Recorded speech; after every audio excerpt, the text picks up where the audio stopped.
What's up, Bucs fans? Welcome to another edition of the Pirate Parlay podcast and the Sick Podcast Network. Bucs had a big win, a big win against Tennessee Titans, correcting the ship after 4 straight losses, looking really good on the defense, looking consistent on the offense. There's a lot of things to like about this Bucs team, trending in the upwards direction. They just got to get past the 49ers this week. But with that being said, we're going to talk to someone who's behind part of the success, coaches of wide receivers. Also is the third down guru. We'll get into that as well. But he's Brad Idzik, wide receivers coach for the Tampa Bay Buccaneers. We'll talk to him next.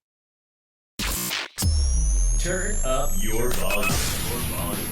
Because you're about to listen to the Sick Podcast. Pirate Parlay.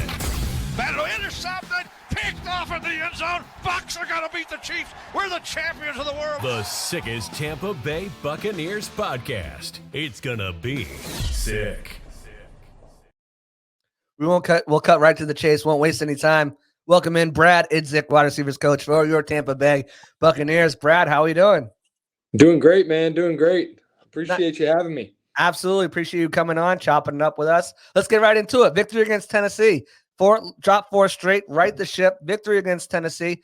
A lot of things to like in that game. What were your biggest takeaways when you rewatched the tape on probably Monday or Sunday night? When did you watch the tape? One of those days. Oh man, whatever 2 days ago was. Feel that.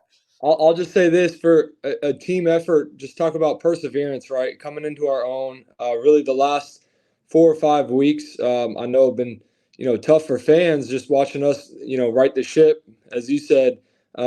But the game itself too, right? We overcome some adversity, some mishaps down in the red zone. Mike personally overcomes a lot. That was awesome to see from him. But the guys up front too, battling a very physical front. Hats off to Coach Vrabel, the way he gets those guys to play. No matter who takes the field for those guys, they come with their lunch pail mentality. So just really proud of our guys, just going full 4 quarters with a very physical team, and then coming out on top. Victory Monday always feels good, especially heading into Preparation Tuesday. So, you got that going for you. Very difficult opponent this week. We'll get right into it before we jump into other places. But San Francisco 49ers, that's a tough team. They kind of righted the ship themselves this past week and after dropping 3 straight.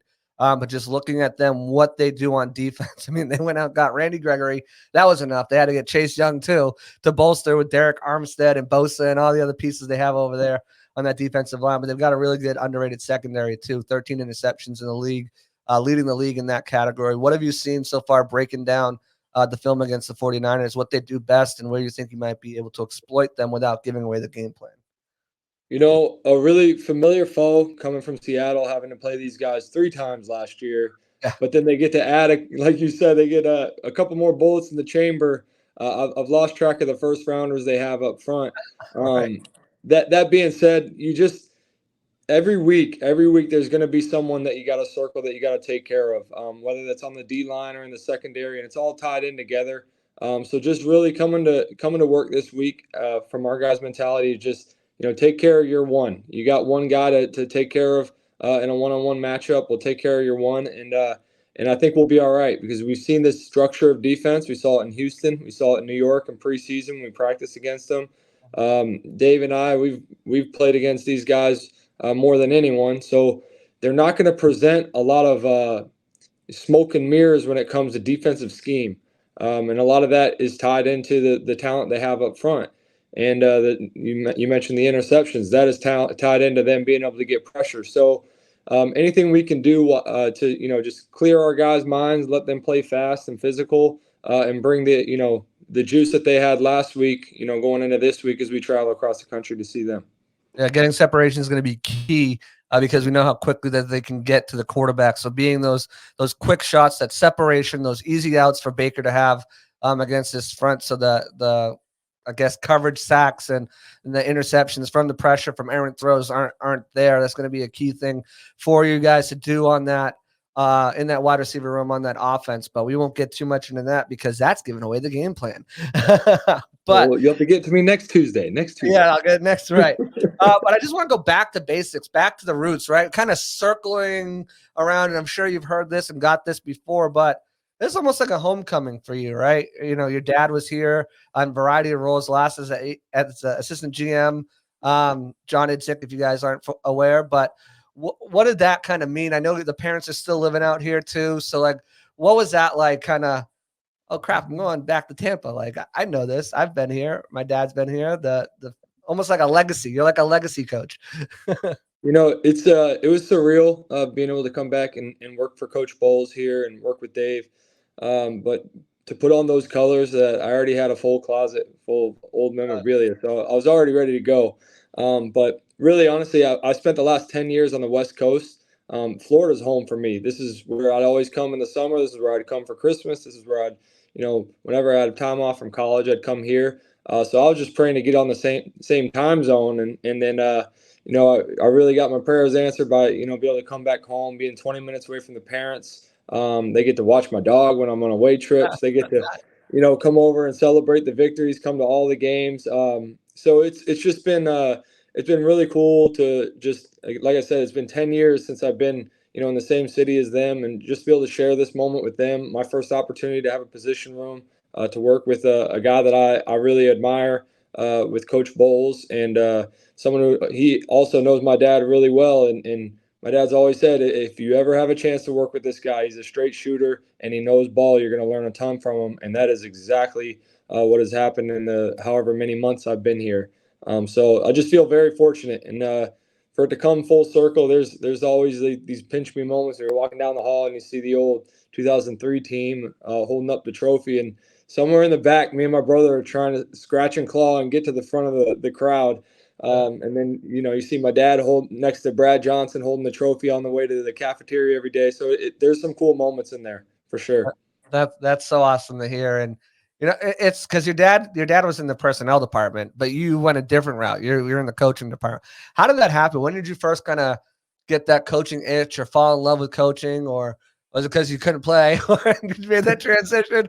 Well, what kind of led you? I mean, I know the words out of my mouth, man. I talked to Dave. Dave said the same thing. So, what kind of led you down that path instead of maybe a front office path? Well, let's start with I couldn't play. Mike always gives me crap because I'm a year older than him, and he's like, "Hey, Brad, you know how you feel, when you get up and your knees are hurting a little bit. Like, just know I feel the same way, and I still got to go." I was like, "Whoa, Mike, let's not compare apples and oranges here, all right? There's a reason I'm coaching." You're a well-oiled tuned machine, bro. Yeah, I don't know. Try to keep up with me, Mike. No, I'm just kidding. He's been great, but really, getting into coaching was an accident. It was me finishing playing at Wake Forest and not knowing what I wanted to do next. And I knew once I left school, I was going to be done with it. I think a lot of people can agree with that. They're like, let's put that behind us. Yes. So I said, if I'm going to get a master's, it's going to be now. I applied to a couple places, talked to a couple programs about just trying the GA thing, just to stay into football while getting my master's, and it worked out at Stanford. And I really haven't looked back. When you cross paths with some special guys that we're going to see this weekend, Christian McCaffrey and Bryce Love, they made me, re-fall into love with the game when it comes to schematics and all of that. Pretty cool puzzle pieces to work for the first coaching stint. But yeah. I think a lot of people would be in love with the game when they're just watching Christian run around the field like crazy in college. But that was kind of it for me, really. I knew I didn't want to take any steps further away from the camaraderie and the locker room. I love being in the trenches with the guys. I love, trying to help them, refocus, trying to help them get their emotions in check. That's one of my favorite parts of the game, is how can I reach these guys on game day when I know they're going to war, they're going to battle, they're dealing with frustrations and trash talk and all this stuff, and how can I get them to just focus on them executing the next play? And that's been such a fun challenge, and I'm learning as I go. And the guys in my room, I'm fortunate to have two, vets in my room that have taught me a lot too. So just very fortunate all around that this path has led me to where I am. It's funny too, because the path that led you here also led one of your coaching colleagues as well. So Dave Canales, the offensive coordinator, comes from Seattle. and you come with, was that a package deal where you're like, hey, Dave's like, if you're getting me, you're getting Brad too. How did that shake out that you came with him? Did he kind of have some autonomy over who he kind of wanted in certain spots, or was it that 2-for-1 deal, take it or leave it? Well, I will say this. Me and Dave have had a great relationship during our whole time in Seattle. We always bounced ideas off each other. I always loved helping him prepare for his next step because I knew he was close. He was beyond ready years ago. So I was just excited for him to get the opportunity. And then when time came, Dave gets the job, and next thing you know, Pete's locking down my computer, and I had no phone call. I hadn't even seen Dave yet. And I'm like, I don't know, man. Is this like how it usually happens? Like I don't. I'm kind of unemployed right now. Oh, geez. But no, then shortly after, meet up with Dave and eventually talk to Coach Bowles and Mr. Light, and it just he just said, like, this is the guy who's been in my corner. You got to have someone you trust, and coming into a new place, and we're just helping him piece it together the way I know he wants to piece it together. And the beautiful thing is too, JC, I'll say, like, you go in and you bring in new coordinators. I've experienced it on the other end when I'm kind of the holdover, or I'm the guy who's from the previous regime. It's not always easy to just pick up and turn the page and start something completely new. But the guys in this building, like Jeff Castle, John Van Dam, Harold Goodwin, Joe Gilbert, all these guys on offense, Tom Moore, what they've done to really mesh, like, hey, these are the guys we have in the building. These were their experiences with, here's Dave's vision, and leaning on me to try to help answer some of the Dave's questions that they know, hey, you've been around him. What's his tendencies here? What does he like here? To try to smoothen out that process has been awesome. It's been awesome every step of the way, from the run game to the pass game to just general philosophy. I can't say enough about the guys and the support we have in here. David Rye being another one we brought along, Jordan Somerville, really the whole offensive staff. We really mesh well together. We have a little bit of everything, which is cool too, as far as age and experience and just background.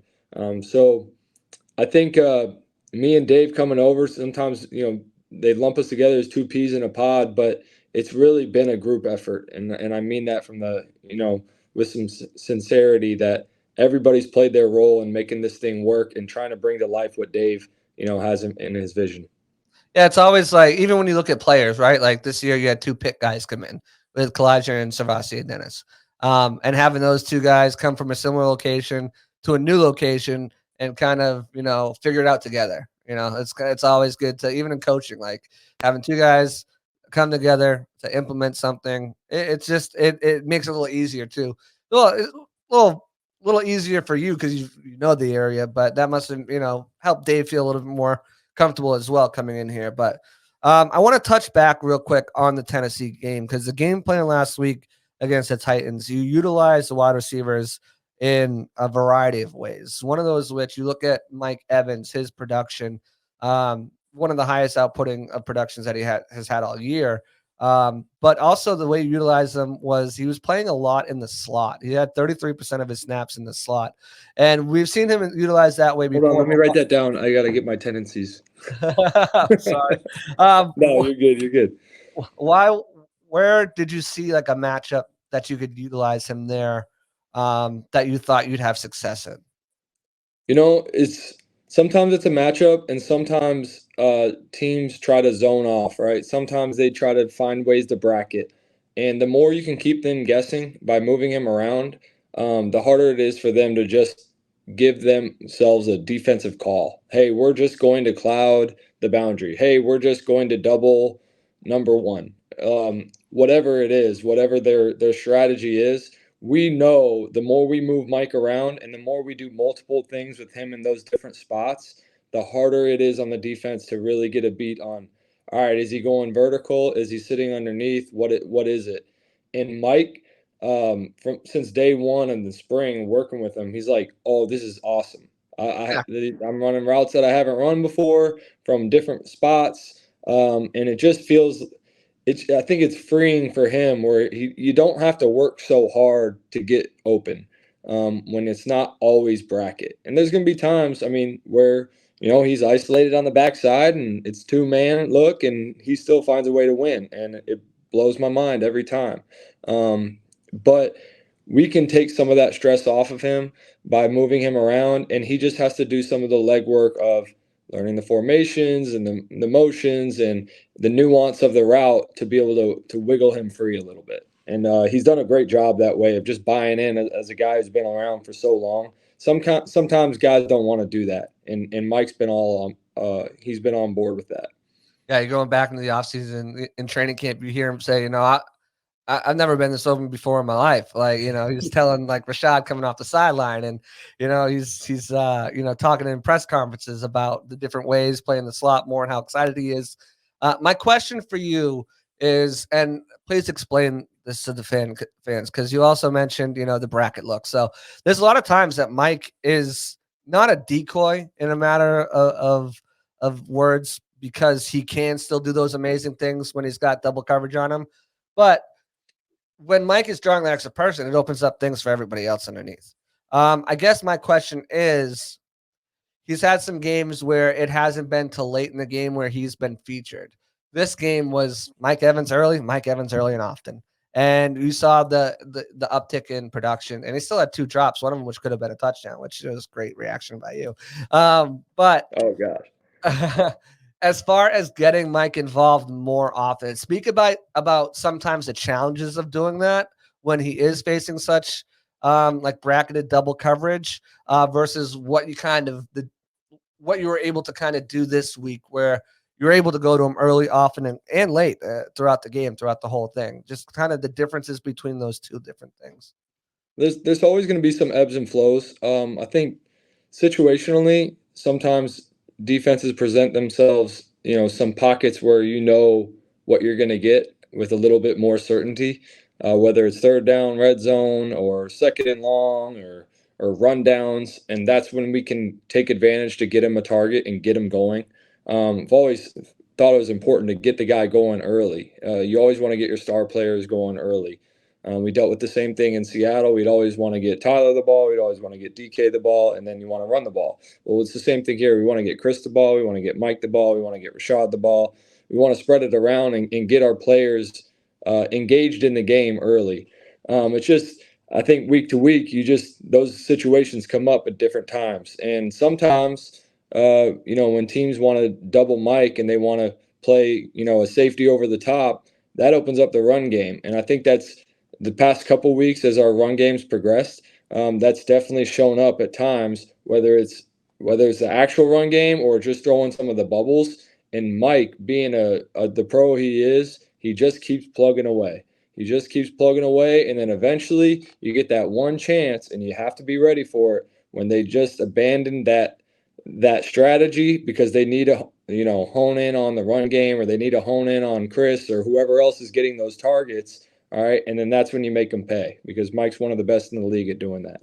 Send that extra man in blitz, and then Mike Solodolo, and you got to just make sure we got it. There's the single coverage. Good luck. Make sure you connect on that. Yeah, it's difficult because when you look at it, especially the sideline view that we get on the TV broadcast, you can't always tell that there's a man over the top unless they show, and they don't really show the all 22 video that as much as I think they should during the game. So you don't see that much, that, hey, Mike might look open right here, but what you don't see off screen is there's another guy right there waiting to close in if Baker tries to force that ball there. The last thing you want to do is force feed Mike, or anybody, because that's when mistakes happen. There's times where, like, as you said, Mike is a different animal and one of the better contested catch receivers in the league and just can make miracles happen, but you're not trying to force that to him every time. I think one thing that you guys did too this week that was an interesting look is you had Mike and Chris on the same side of the field at the same time.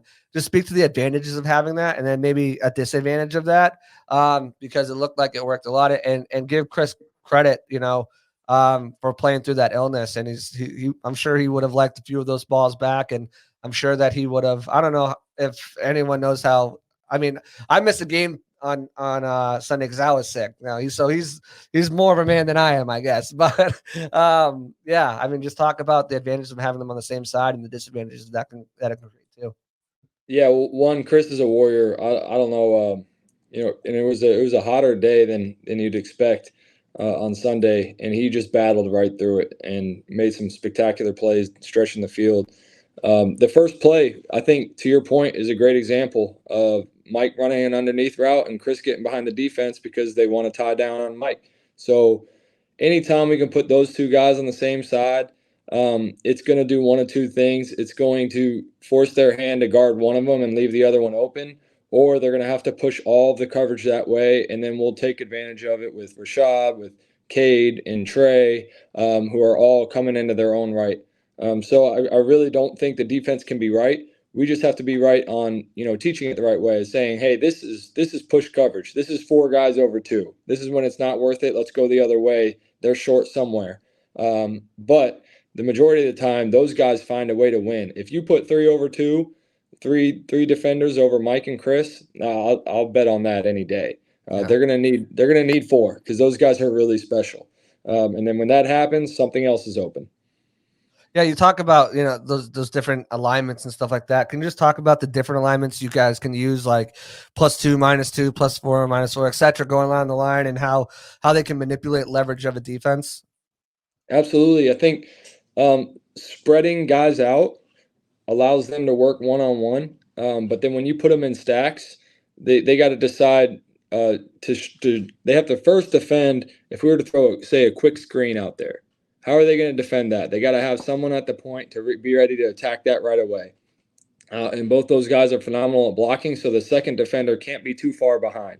So what does a stack do? It brings somebody up to the line of scrimmage. If you spread them out, then they have the choice to kind of play however they want, whatever they're comfortable with. But if you stack them up, all right, now they have their certain adjustments that they have going into a week. And then we just evaluate those, from week to week. Okay, how can we manipulate the depth of the guys? The other thing that happens when you bring them into a bunch or a stack or you motion is you buy leverage. So we're just buying leverage, outside leverage, inside leverage, to run certain routes or to set things up.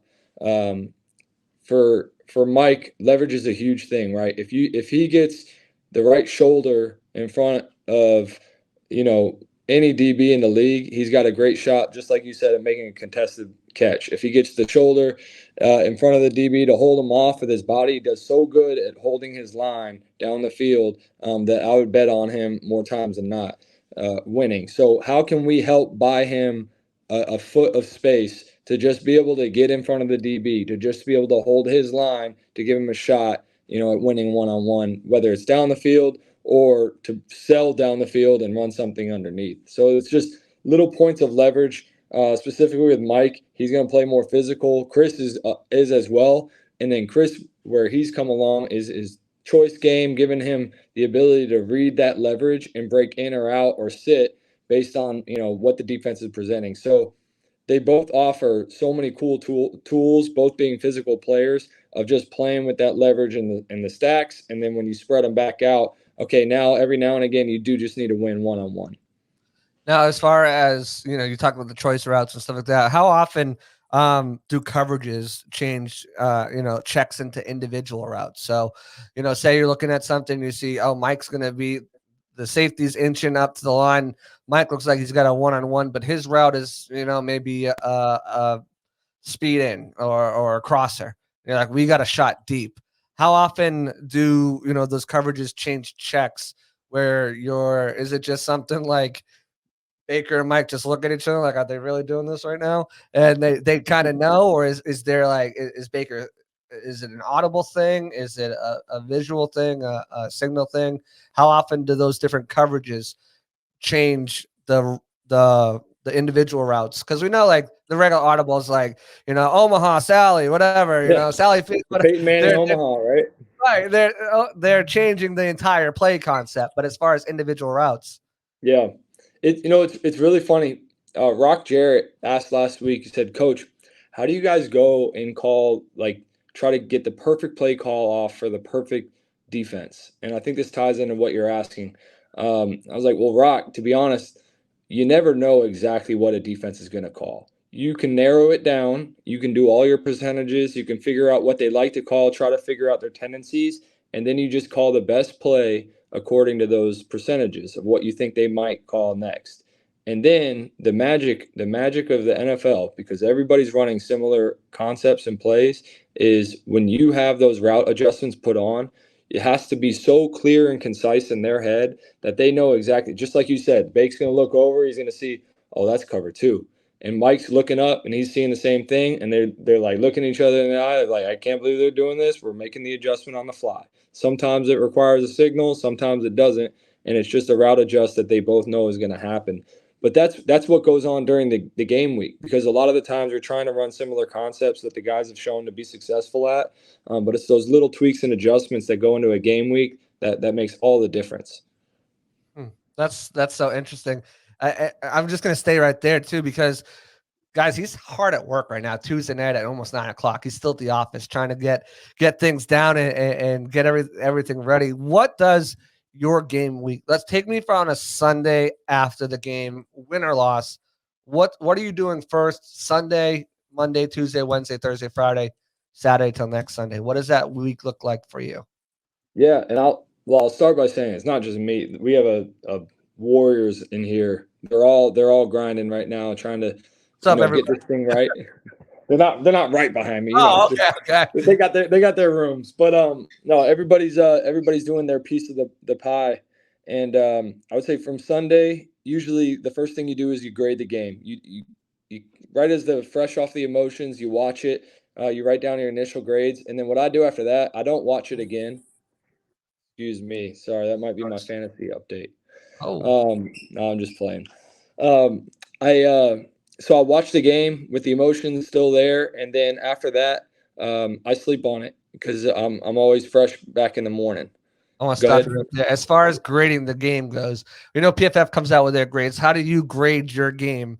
Or you're just watching your room, right? Yeah, so I'm watching it on my own. No, but you're just your room, like the wide receivers. Just my room, yes. So how do you go about grading your wide receivers after a game? 4-point scale, baby. The one everybody knows. Yeah, we use a 4-point scale.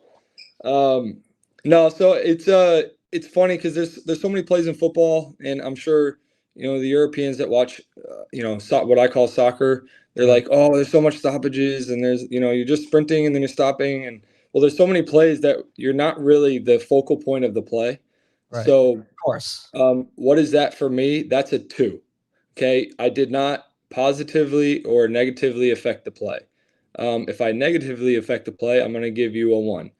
And then if I positively affect the play, I'll give you a 3. And then if something extraordinary happens, because you got to be able to differentiate a catch for a first down and the crazy 3rd and long catch that Mike had, or the touchdown that Mike had, or the Chris on the blaze out, those got to differentiate a little bit. So those are my 4s.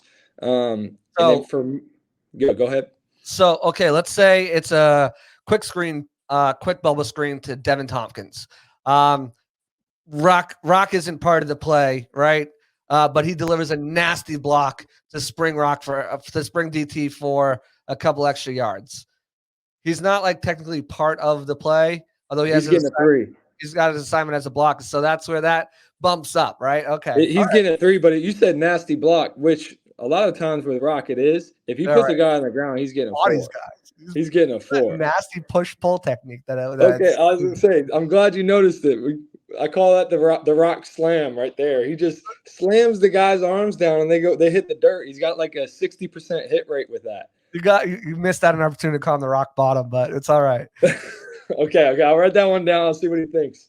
All right, so continue with the play grading. Sorry. Yeah, so as a 4-point scale, I go through every play, watch every guy. So you're watching every play about 3 or 4 times, and then you average it out to see where the guys are, and the numbers. The average gets kind of obscure, but you can kind of get a relative okay, where was his production, and you list out the stats and that kind of stuff, the general stats, but you have a feel already going into how you felt like he played, and that's just kind of confirms it. And then on my grade sheet, I also put notes, for every player, every play, just great job here, good leverage. Hey, you need to work on your footwork with this, la la la. and then general notes and scheme notes that they don't see that I see. Because I have this all in one document, so I can go back and reference it. So you share those grades with the players? Oh, yeah. Oh, yeah. I'm as transparent as it gets when it comes to a position coach. They all see each other's grades. They see what the summaries for the full game that I put for each guy. I think that's really important, being a position coach and just being completely upfront and showing them that I coach Mike the same that I coach Chris, the same that I coach Rock and DT and Trey and any of those guys that play. So I think that part was huge. I saw, I learned from a couple really good ones. Sanjay Lal, he's been a receivers coach in the league forever, does a phenomenal job with that stuff. And he kind of taught me how he organized his grade sheet. And then I kind of put my own tweaks to it. But just transparency is so important with these guys. If they know that you just have their best interest at heart and you're not playing favorites and stuff, they'll go to war for you. And that's, at the end of the day, that's why I do what I do. I just want these guys to believe in each other and work for each other and go get wins, So I think it's really important. But that's Sunday and Monday morning.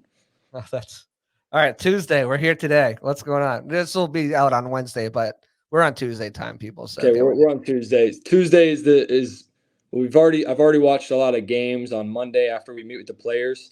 So just trying to get quantity of film in, just a ton, writing my notes in the film so the other guys can see it when they're watching. And then Tuesday and stuff like that. What's that? DB tendencies and stuff like that you're noticing? Yep, tendencies. Okay, this guy, this is a route we can get him on. So when we're meeting as a pass pod, we can talk about that stuff. And then Tuesday we spend a lot of time together talking about the pass game as a group, and then talking about the run game, bringing it all together. And then me and Dave will preview. Go ahead. I'm sorry, that's coaches only on Tuesday, right? Because the players are off. Okay. Players are off. Yeah. So this is our grind day, and we get it done, and then I jump over.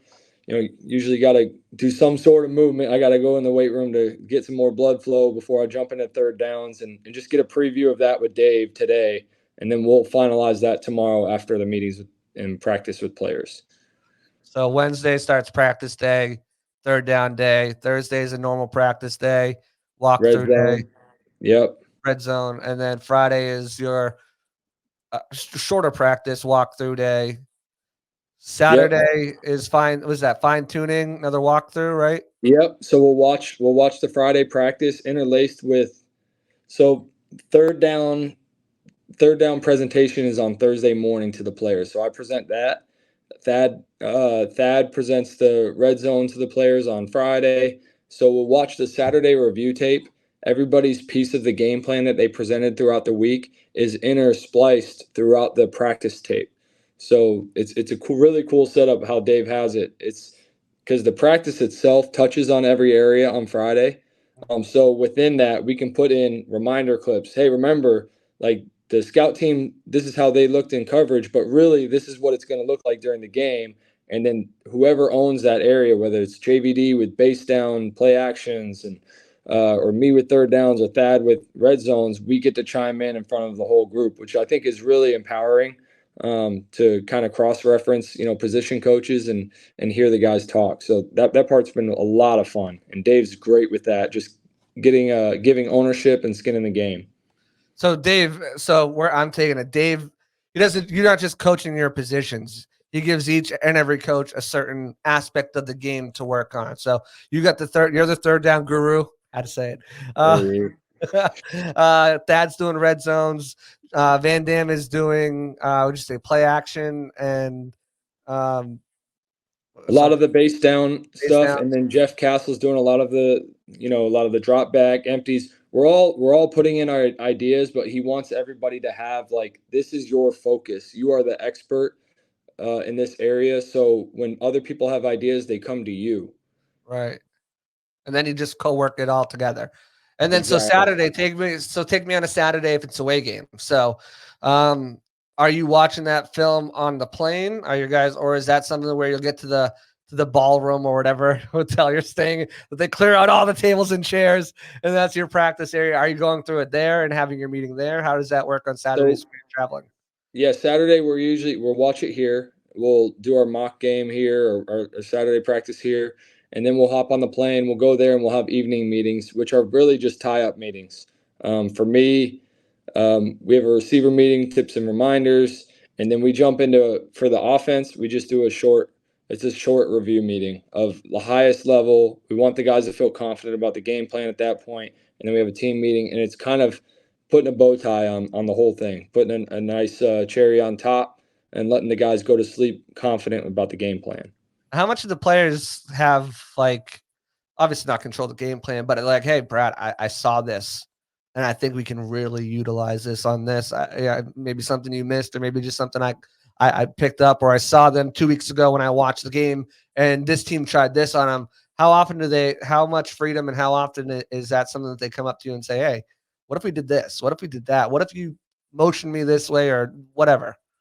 Well, I think one, I think you earned that, and two, it does happen. One, I think, like we mentioned before, like there being members of the staff that were here before. Well, Mike and Chris have been here forever, and they've run every route in the book. Right. So there's really cool moments with them where I'll be explaining something, and maybe Mike is like, "Hey, could you rephrase that? Like, what do you mean by that?" And then Chris will be like, "Oh, it was just like, remember back in, Yeah. whatever, 2019 when we were with Jameis and we did that and this and the other." I'll be like, "Oh, okay, cool." And I'll be like, "Oh, let me pull up the clips." So I pull up the clips and like just have it all right there at the disposal, and we just talk through things. So there's really good dialogue, and that happens in every room. I think every coach here, we swallow our pride when it comes to, hey, this is my, I'm in front of the room, I'm making the rule. It's like, no, we just want to win games, and it is a dialogue at the end of the day. There needs to be, a strong voice leading each group, but at the same time, like when it comes between those white lines, we're not out there, so they have to own the stuff. They need, like, in the spring, the one thing I told my guys that I wanted them to do is to create ownership in this room where they're out there communicating on their own. They're taking the plays and they're owning them, and then they're just passing it along to the next guy who's going to play. So I think they've done a really good job at that, and that just comes with time. That's awesome. That's really cool. I like that you do that. Yeah, the ownership, the transparency. I mean, that's what it's all about, right? I mean, these aren't kids. These are grown men.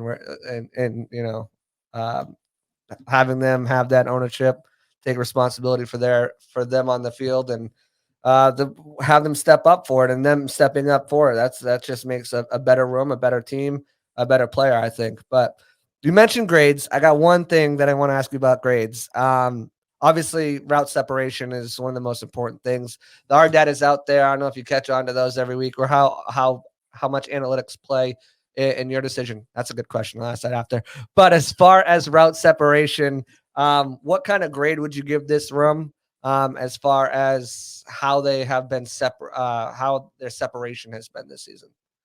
Well, they always laugh at me when I say I'm taking the Tom Moore approach with footwork and repetition of the basics, because that's what he's all about. He's all about like the fundamentals and everything.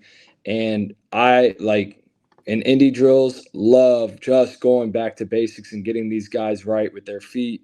So I always think there's room for improvement there. And that's usually the first thing I'm writing down on their grade sheets is, hey, here's 4-1 footwork. Hey, you need to burst into the break here. Hey, there's room for improvement. And if I ever let up on that, then it's a disservice to them. It's me not giving them everything that I have to make them better, to make them the best that they could be. So one, I think they've done a phenomenal job. One, picking up a new offense and taking it and run with it. We're coaching routes a little bit different than they have here in the past. But we've also had to learn on the fly, like, how do they create separation? Trey's different than Chris, Right. and Mike's different than all of them. DT, he's a jitterbug, right? He can go. He's got the quickest feet on the team. And Trey is probably equally as fast, but does it in his own way. So it's just, you have to learn each guy, and I think they've all done a great job. But I'm never going to tell them they're a finished product, because none of them are. They all have room for improvement, and I'm doing them a disservice if I tell them otherwise. Now going back to analytics, how much does analytics play in your room and what you do and what you're trying to accomplish? Yeah, I think analytics points you in the direction of things that you need to look into.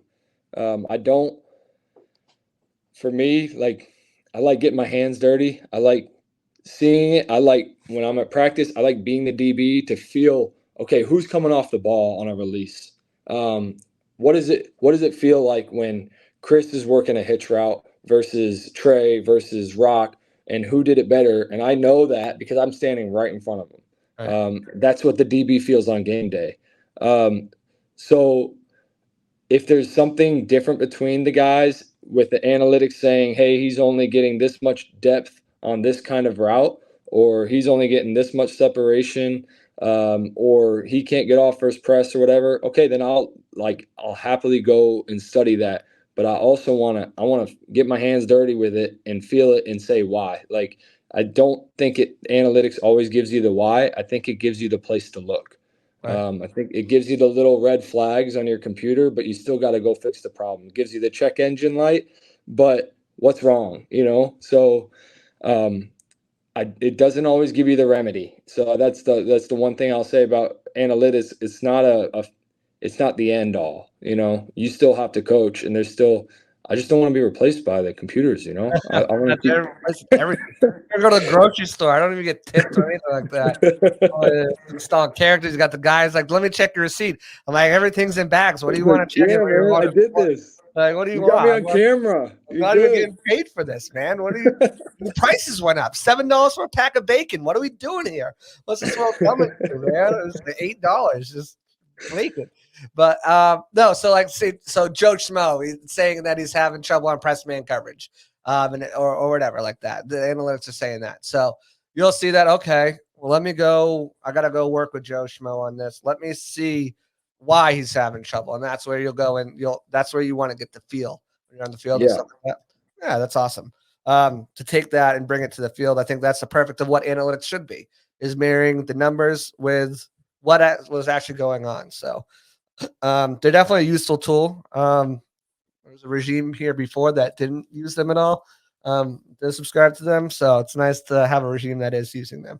Let me give a shout out to our guy in Seattle that really showed me the value. Brian Ayers. I don't know if you've ever heard of him. Okay, he's phenomenal at what he does, and because the roles I was in, really just being the right hand man with a couple of OCs there. Pete Carroll just bouncing around, always asking for random projects. He was always on top of it with the analytics and like having the numbers. And he really opened my eyes to like, hey, here's how it can just save you a lot of time and tell you where to look. And then you'll find out the solutions because you're the coach. So like that was the approach that he kind of instilled in me by just showing me how valuable and how strong it is. There's so much big data out there to utilize. Like, it'd be silly too to just think that, okay, well, I don't need that. Let's just run it again, Right. Let's put our best on best and have them run it. No. Do it better. Yeah, right. Run your routes harder. What do you mean you can't make that catch?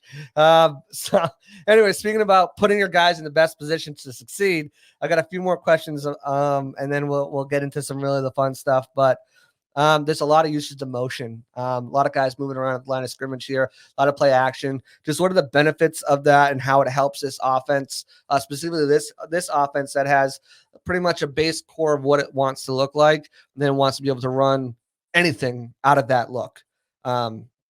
Which I think is really kind of an interesting where some teams are doing all this different fancy stuff all over the field. You guys have a base set that you want to be able to run anything out of there that the defense has to stop. So utilizing motion and utilizing the, pre-snap motion at the snap, and also, the play action allows you to give different looks in the same look that teams have to prepare for. How does that help the offense? I think I just answered that question like that, but go ahead. No, you're good. Well, what it does for us is it takes people out of players' mind. So on the defense, they're a reactionary crew, right? That's their job. Their job is to line up, analyze what's the formation, where's number 3, who's moving where, what specific player is lined up in 1, 2, or 3. Is this a run formation? Who do they have in the game? All these things they have to process it all on the fly. Well, if they are given the known sets that they're working within the week, the easy, simple, stagnant sets that they've been hearing since day one of training camp, these guys are really good at what they do. And if you just jostle it a little bit, you might be able to take them out of that player's mind. You might be able to take them out of that relaxation phase of, I've seen this before, and now I've narrowed my list of things that they can do out of this formation because of the certain tendencies that they have. If we throw a little bit of motion on it to get them thinking, oh, wait, a little hesitation of, oh, shoot, they just switched those two. Now I got to redo my list of what these possibilities can be. That gives us a leg up. That puts a little bit of hesitation on them, which might be the little hesitation at the line that doesn't let them get a clean jam on one of our receivers. Or it might be the little hesitation by a quarter safety that keeps him from filling in the C gap on the run and allows us to get on the near shoulder on a block. And whenever you have formations coupled with motions, coupled with moving guys around in spots, and those marry up with multiple play calls, that just makes it even harder on them. If you can throw a play action shot out of the same formation you run one of your most efficient runs, I mean, that's really hard on a defense. They got to play both. And it's especially important when you're playing a defense like the 49ers, for example, who just run a simple scheme, but they do it really well. All right. And then they focus on what are the offensive tendencies? How can we get in our call? They have a really short list of calls. It's like the Mike Leach of defense. It's a really short list and it's really clean, but they play their rules really well because they're just focused on, okay, what are they presenting to us and what's our short list of plays that they'll run out of those looks. Yeah. Yeah, I mean, that hesitation, same thing with the play action and all that stuff. The hesitation is huge because that's the difference sometimes between an inch or a mile. Amen, man. Game of inches. It truly is. It truly is. I know, it's crazy.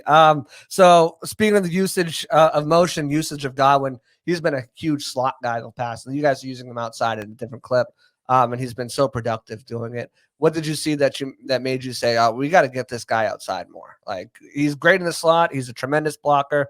He can do all the dirty work across the middle, but outside is where we need to have him at his best. Well, for one, he's just such a physical specimen. I hate to use that word, specimen. He's a physical specimen. When you line up against him one-on-one with any corner, Chris, I mean, if you throw him the ball, he's got a really good shot at coming down with it, no matter how tight the coverage is. So anytime that, that's the case for a guy, the further away you can get him from all of the help that corner can have, the better. So he's always going to have the slot stuff, and we've still used him in the slot plenty. He's always going to have that under his belt, but we really wanted to expand his role to get him stretching the field, and he did a great job of it last week, even though he was sick. He had a huge deep out cut, later in the game, just because he does a great job of giving a nice, big, friendly target to Bake, where he knows if I put that ball in a catchable place, there's a really good chance that Chris is going to come down with it. And he's got a nice complementary route tree from the outside right now that he's got going for him. And that's keeping the tips and tells away from the DBs of what he's running when we do line him out there. And he's such a valuable weapon to utilize on third down too. Obviously, you go back to that first game against the Vikings, just pivotal catch to just ice the game for you guys. And, I have to wonder where that third down play came from as a third down guru. As a third down expert. Group effort, man. It's a group effort. Dave's words, not mine. Dave's words, not mine. We can laugh about it now, but if we ever go 0 for 11 on third down, it's a group effort. It's where to point. It's a group effort. No, but what goes into the third down preparation? It's really just like any other section of the game plan. It's just you got to study your opponent. You got to study who you think this defensive coordinator is. You focus on the whole season, but you kind of look into the history of who when they're playing similar teams and what were what was their sequence of calls and how are they trying to attack us? How are they trying to keep us on our heels? And then you just make your best prediction of what'll attack those coverages the best and how can we present it to a way that's simple enough for our players that they can retain all those adjustments that we talked about earlier in case they are playing their, second favorite coverage or their third favorite coverage. Or if it's like Minnesota, when they're a heavy man team, Flores is known for being a heavy man guy, and all he does is run cover 2 now. So it's you got to be able to be ready to adjust. You got to be ready to coach the finer details of those route adjustments, even though you're calling a play for the expectation of whatever it is, man, zone, cover 3, cover 4, all those different variations going into a certain week. So it's a little bit of creativity sprinkled with a little bit of familiarity, and then it's just packaging. It's packaging and keeping it as short and succinct as we can, because that is the craziest time in a game is when it's 3rd and 8, the crowd's going nuts, or you're hearing the Viking horn, or wherever you are, you're hearing something. I don't really know what they got in San Francisco. The winds coming off of the bay. Right. You're hearing the cries of Alcatraz. And you're just trying to get 8 yards, or you're just trying to get 6 yards, and it usually comes down to a one-on-one matchup, and you just got to help your guys play confident and fast. Or I mean, if you look at it the way penalties have really hurt you guys. You're looking at 3rd and 15, a 3rd and 6, 3rd and 23. So having those different things there to what goes into the mindset of 3rd and 23? Is it all right? Let's do as much as we can to get this 3rd down, or let's do as much as we can to chunk up some of this yards? Because it seems like sometimes there's been a lot of throws before the sticks, which is you're like kind of letting your players hope they can make a shake, bake, rattle, and roll and break free of a tackle to get there instead of taking those deeper shots, especially on those longer 3rd downs. Well, I think we've been one of the better teams this year on 3rd and long. I don't have the stats on that, but Bake's thrown a number of touchdowns. He threw one last week down the field to Mike. But I will say this: there is definitely you got to know when to hold him, know when to fold him, and you want to protect your quarterback, and you don't want him to take free shots on a play that 3rd and 23 is not your best chance at getting a 1st down. I'd much rather him standing there and try to fire a 3rd and 4 when we got a really good shot at a slant route or a choice route or an out route, rather than, okay, this is, he might catch this in a tight coverage and then he's still got to run for 10 more. You just don't, those hits add up on Bake. So if we feel like we can stand back there and we can protect it well, and they give us the coverage look that we want, we're going to take our shot like we have. We've scored on a number of go balls on 3rd and long. A lot of times the defense will get, squatty at the sticks is what we call it. So sometimes it's a great opportunity to run right by them. But that's a week by week basis. And sometimes it is just throw it underneath, and they want to play nice and soft, and we don't think they can tackle. We're going to test them on that. And then the last piece is the field position, right? So if it's 3rd and 23 and you're at the, plus 40, like we're really thinking of it as like 3rd and 5. And if they're going to play defense like it's 3rd and 23 and we just need 5 for a field goal, we'll happily throw it underneath, take the 3 points. All right, fix what we need to fix, and then getting a more 3rd and manageable, next time we're up.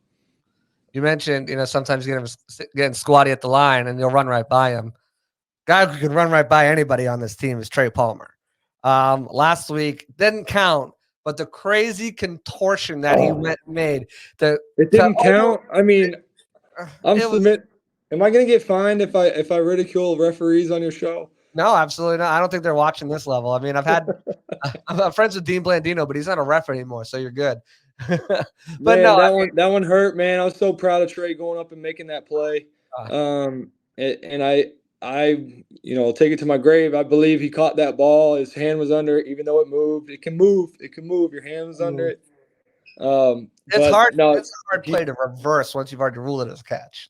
Yeah, exactly. It's got to be inconclusive, right? I didn't see that view, but just talk about his growth and development. Trey's been awesome, man. We knew he could stretch the field. Just seeing him go up and attack a couple of balls like that has been good. Even some of the PIs that he's drawn down the field, Mike too. I'll tell those guys, I know you're bummed out you didn't make the circus and won, but those are explosive plays for us, and we're going to put that on our tally sheet as an explosive play, because it is. You got behind the defense, you made them panic, and now we got however many yards it gave us. Trey's been doing that all year, and he's also, Trey comes with a lunch pail mentality, man. He runs a lot of those clear out routes to help open up Mike and Chris, and they don't honor him sometimes. And you don't know how disheartening it is. Well, I don't know how it feels to run a 4-3, but to run a 4-3 down the middle of the field and have a defense let you go a handful of times, and us still, we're still working, the primary with Mike or something. Oh man, that's got to be tough. But he just keeps plugging away, and it's going to pay off. He believes it, and Bates rewarded him with some big targets down the field, and I think you'll continue to see more of them. It's getting close. It's getting close. Yeah. You can see their connections getting close. They're not going to honor him running by like that. He's going to make some big plays this year. He can do some crazy catches. We saw in the preseason. We saw the non-catch last week. But I mean, you can definitely tell. Two more things, and then we'll get into some fun stuff. I know I've kept you here for a while, but you went on the grading tangent, not me.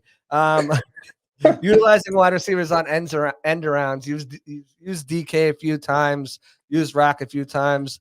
Have you used Trey yet? I mean, have you utilized that speed on some end arounds? Just talk about. He was supposed to be on one last week. He's killing me for it.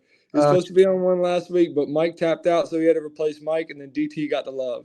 Oh, okay. Oh, so we were moving. We were doing a little shuffle on the side, and that was going to be one for him. He's definitely capable. He's done it before, so he's a great ball carrier. You saw on the bubble last week. Chris did a good job getting that one started. Then Trey just naturally he gets up to speed really quick and changes angles on guys. Speaking of ball carriers, has the petition started yet to get Rachaad White at that slot spot? Oh man, to play a little slot receiver. You should see some of the routes he's running at practice now.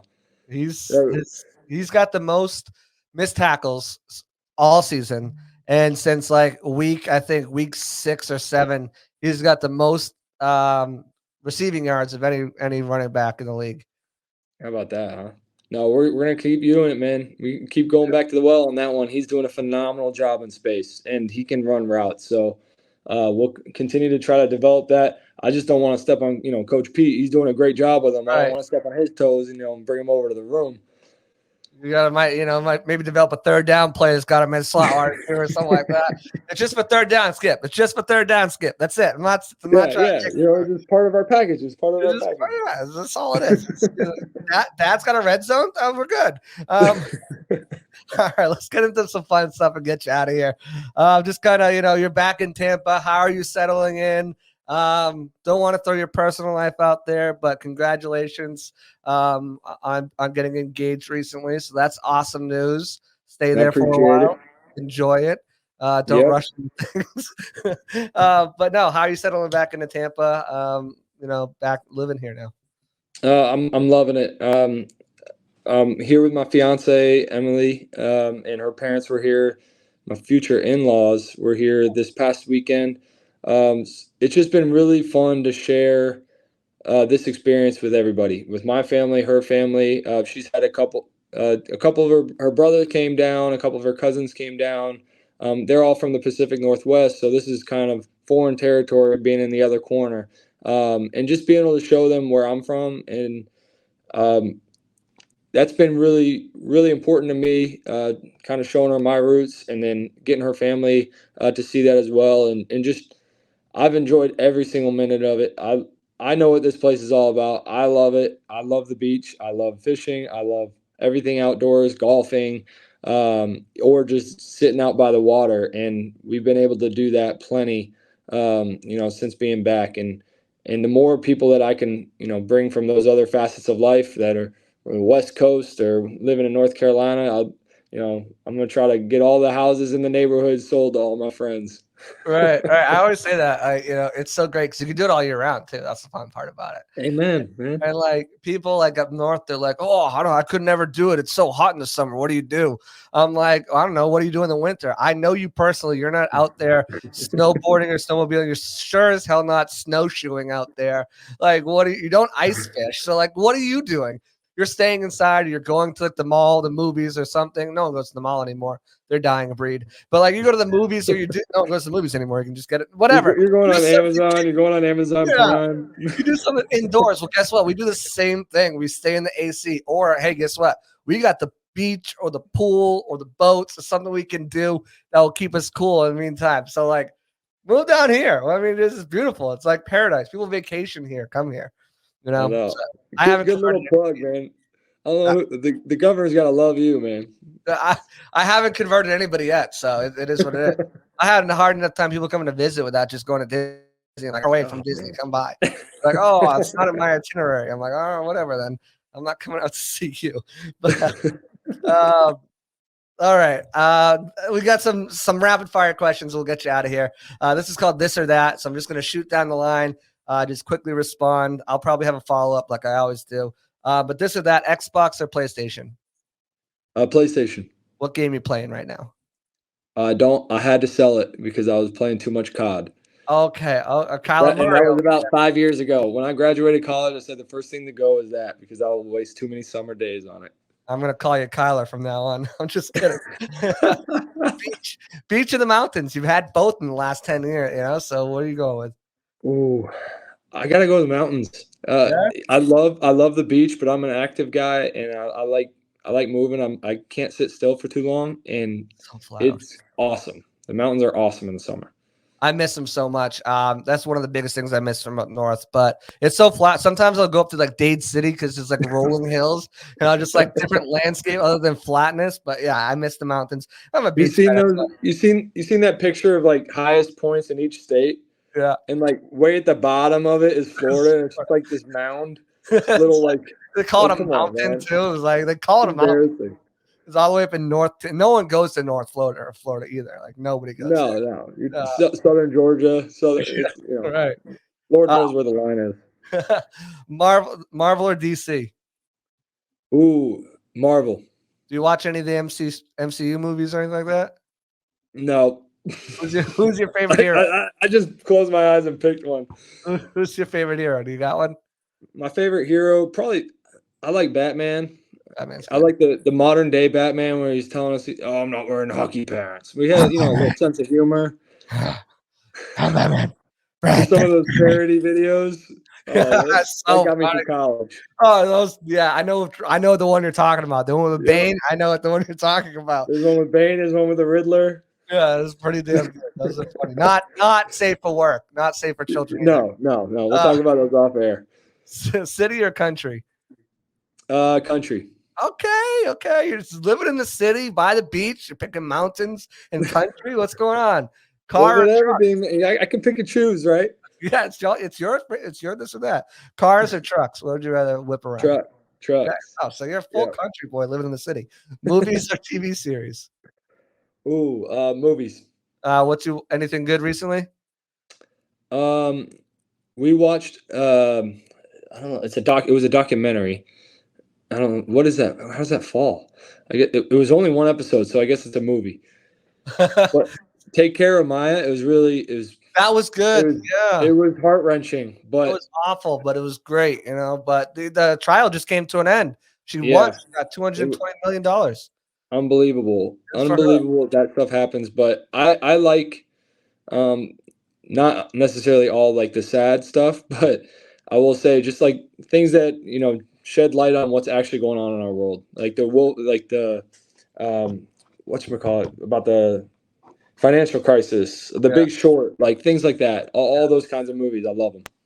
Yeah, it's funny. I was watching because my wife was really into that Take Care of Maya thing, and I was watching a clip posted by the Buccaneers, by the way. I think it was today, and it was sponsored by Johns Hopkins Children's Hospital. I was like, oh, not a good time to be posting that, guys. Tough timing. What would you rather have for to see out of your wide receiver? Would you rather have that deep bomb or that like quick short that goes for like 75 yards and yak? Oh man, I gotta go to the deep bomb. It's been fun to watch here. I mean, I've seen some of the short ones go too. Those are exciting, but just when you get to like get in that trance and just watch the arc of the ball, and then you look down and you see your guy hasn't even looked for it yet. He's just rolling down the field like Mike and Trey and Chris and those guys, and then it just perfectly falls into place. It's like, wow, that was pretty sweet. I could never do that. Those rainbows are pretty. They are pretty. There's something about watching a guy break up like 5 tackles on a 75-yard scamper that gets me going too. Yeah. I've seen that too. That's a good one. Okay, this is gonna be favorites. So favorite movie. Ferris Bueller's Day Off. Ah, it's a great movie. Great movie. Yeah. Underrated movie. These kids don't know what they're missing. Sports team growing up. Okay, I don't know if you've seen it. Sorry to derail this, but No, have you seen Painkillers? I haven't yet. No, but I know Matthew Broderick's in that. It's on my watch list. I couldn't watch it with like a right eye because Ferris Bueller's over there, the leading of the corporation. Just bad. All right. He's in I think a Music Man too, or something Broadway, something. So yeah, he ruined his career with that movie for me. He's nothing but Ferris. Favorite sports team growing up? I'm assuming it was the Bucs. It was until I moved. I would say the Lightning has been the most consistent. Okay, nice. Yeah. Favorite place you've ever visited? Favorite place I ever visited? Probably Rome. Ooh, that's definitely on my checklist. I want to do a whole Europe thing when my kids are old enough to be left alone. I'm bringing them. They don't appreciate it. They can go when they're older and they'll really appreciate it, right? I'm not going to bring them when like 16 or 17 and it's just vacation for them when they don't care about the history. Like, I want to see the old world. Favorite food? Favorite food? Oh, man. I love it all. I would say tacos. Tacos, great. Taco Tuesday today. Taco Tuesday. We had some. That's always. Favorite cereal? Favorite cereal? Oh, dude, you're making it narrow it down. Cinnamon Toast Crunch. Yeah, GOAT wins every time. Favorite game you ever watched? Favorite game? 2003 Super Bowl, Bucs, Raiders. Good one. Best day of my life. You were there. That's awesome. Yeah. A favorite color? Favorite car would be the 69 Corvette Stingray. Beautiful. Favorite color? Favorite color would be pewter. Just kidding. Red. Favorite TV show? Where are the red jerseys, by the way? I'll finish this up. You got to go. Favorite TV show? Peaky Blinders. Good one. Favorite sports memory? I'm assuming that 2003 Super Bowl that you're. That 2003 Super Bowl was pretty sweet. I will also say winning the Rose Bowl at Stanford was amazing because Christian McCaffrey put on a show. Favorite dessert? Favorite dessert? Churros. Oh, so good. Favorite season? Favorite season would have to be spring. You know, I asked Dave that, and he's like, favorite season? Probably 2013. You went on this long tangent. I was like, Dave, true football guy. I meant like season of like the year, bro. Who was your favorite player growing up? My favorite player growing up was Warwick Dunn. Warwick Dunn, great guy. Thunder and Lightning, him and Mike Allstott. Yep, amazing. Brad, I want to thank you so much for your time here. You just amazing stuff there. Really great insight on your procedures and what you do, how you coach these guys. What a week in the life of coaching. I want to thank you so much for your time here. Very generous with it. That's going to do it, though. You can head out, man. I think you got people knocking on the door, third down guru stuff to do. It is a Tuesday. But we'll talk to you soon, man. I appreciate you having me, JC. Always. Yeah, absolutely. Talk to you soon, my man. All right, we'll see you. You guys have it. Great stuff. Great. You guys know, an hour and 8 minutes. I think this is the longest podcast ever that I've ever done. I know my producers are probably like, oh, I told you go over an hour. But great stuff. The whole grading process of how we went through that, his how he breaks down each week, the utilization of Mike and Chris, the utilization of how they view separation, motion, everything, like just amazing stuff. You can tell that he's worked closely with Dave because he's pretty much an open book. He's going to tell you, give you the insight, give you the why without giving giving it all away. So just great stuff from him. Appreciate you guys tuning in to another episode of the Pirate Parlay, but that's going to do it for us. We'll be back later this week. We'll be talking about the 49ers. Big, tough game for the Bucs coming up this week. It's one of those that a lot of people circled as an L, but hey, the 49ers have been susceptible to losing 3 of the last 4. Might be a sliver of opportunity for the Bucs to win this game. That's going to do it for me here at Pirate Parlay on the Sick Podcast Network. We'll see you guys next week or later this week. Peace. I don't know. And that's a wrap. Hope you don't miss us too much until next time. Follow the Sick Podcast Pirate Parlay on YouTube, Facebook, Google Play, and Apple Podcasts.